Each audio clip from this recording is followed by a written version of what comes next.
काही सविस्तर बातम्या पाहणार आहोत। गेल्या काही दिवसात राष्ट्रवादीच्या चर्चांच्या विलीनीकरणाला वेग आला होता, मात्र आता पुन्हा विलीनीकरणाच्या चर्चा थांबल्याची शक्यता आहे। कारण संयुक्त राष्ट्रवादीमध्ये नेतृत्व कोण करणार असा प्रश्न उपस्थित झालाय आणि त्यातून मार्ग काढण्यासाठी वरिष्ठ नेत्याला मध्यस्थी करावी लागणार आहे। मात्र त्या संदर्भात सुद्धा अजून अंतिम निर्णय झाला नसल्याचं समजतंय।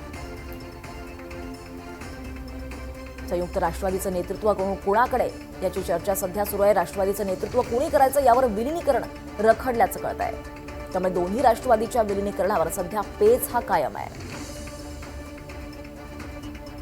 विलीनीकरणाच्या चर्चांना वेग आला होता, मात्र पुन्हा एकदा विलीनीकरणाच्या चर्चा थांबल्याची शक्यता आहे। कारण संयुक्त राष्ट्रवादीमध्ये नेतृत्व नेमकं कोण करणार असा प्रश्न उपस्थित झालाय आणि त्यातून आता मार्ग काढण्यासाठी वरिष्ठ नेत्याला मध्यस्थी करावी लागणार आहे। पण या संदर्भातला सुद्धा अजून अंतिम निर्णय झाला नाही असं समजतंय। अधिक माहिती घेऊयात आमचे प्रतिनिधी सागर कुलकर्णी यांच्याकडून। सागर, आपण पाहतोय राष्ट्रवादीच्या चर्चांच्या चर्चांना वेग आला होता, मात्र या चर्चा आता थांबल्यात, नेमकं कारण काय?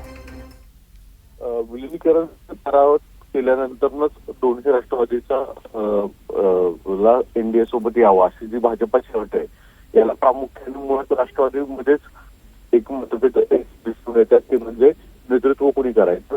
आणि जर विलीनीकरण होत असेल तर राष्ट्रीय अध्यक्षपदाचा दावा मग सुनेत्रा पवार सोडणार का? तर सुनेत्रा पवारांच्या त्यांचे जे समर्थक आहेत, त्यांच्या पक्षाचे काही प्रमुख नेते आहेत, ते सुनेत्रा पवार या राष्ट्रवादी विलीनीकरण जर एकत्रीकरण झालं तर नेतृत्व करावं अशा स्वरूपाची भूमिका आहे। मात्र दुसरीकडे सुप्रिया सुळे यांच्या नेतृत्वात जर राष्ट्रवादी विलीनीकरण होत असेल तर सुप्रिया सुळे यांना राष्ट्रीय अध्यक्ष करावं आणि त्यांचं नेतृत्व मान्य करावं अशा स्वरूपाचा एक सूर आहे। यामुळेच एक मोठा पेच प्रसंग दोन्ही राष्ट्रवादीमध्ये दिसून येतोय आणि यामुळेच दोन्ही एकत्रीकरणाची जी चर्चा आहे ती कुठे ना कुठेतरी थांबल्याचं दिसून येतं।